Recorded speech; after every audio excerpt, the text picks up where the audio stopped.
দর্শক, ডেঙ্গুর প্রকোপ নিয়ে আরো জানাতে ফরিদপুর থেকে যুক্ত হচ্ছেন সহকর্মী হাসানুজ্জামান। হাসান, ফরিদপুরে আপনি হাসপাতালে রয়েছেন দেখতে পাচ্ছি। ডেঙ্গুর প্রকোপ কতটা দেখছেন সেখানে, আর জানাবেন এডিস মশার বিস্তার রোধে কার্যকর কোনো পদক্ষেপ প্রশাসন থেকে নেওয়া হয়েছে কিনা। প্রথমেই জানিয়ে রাখি যে আসলে জুলাইতে যে পরিমাণ রোগী আমরা হাসপাতালগুলোতে দেখেছি, আগস্টের শুরু থেকে একটু স্বস্তির খবর হচ্ছে যে সেই হারে রোগী কিন্তু এখন নেই। অর্থাৎ এই অগস্টের প্রথম এক সপ্তাহে হাসপাতালে রোগীর সংখ্যা বাড়েনি, একই রকম আছে।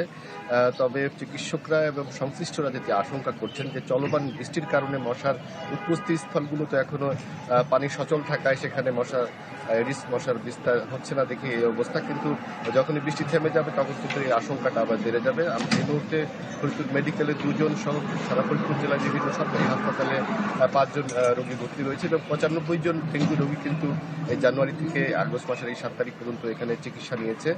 তবে কেউ মারা যাওয়ার খবর এখনো পর্যন্ত পাওয়া যায়নি। তবে সংশ্লিষ্টরা যেটি বলছেন, যেটি আপনি জানতে চাচ্ছিলেন, আসলে যে এডিস মশার বিস্তার রোধের যে কার্যকর পদক্ষেপ সেটা কিন্তু দৃশ্যমান নয়। ফরিদপুরের পৌরসভা সহ ফরিদপুরের যে 5টি পৌরসভা রয়েছে, উপজেলাগুলোতে কোথাও কিন্তু আমরা দেখছি না যে সেভাবে মশা নিধনের কোনো আমরা যে উদ্যোগ সেটি নেই। এবং খোলা ড্রেন এবং জলাবদ্ধতার সৃষ্টি হয়ে পুরো শহর এবং বিস্তীর্ণ অঞ্চল কিন্তু জলাবদ্ধ হয়ে রয়েছে, যেখানে কিন্তু মশার উৎপত্তি স্থল।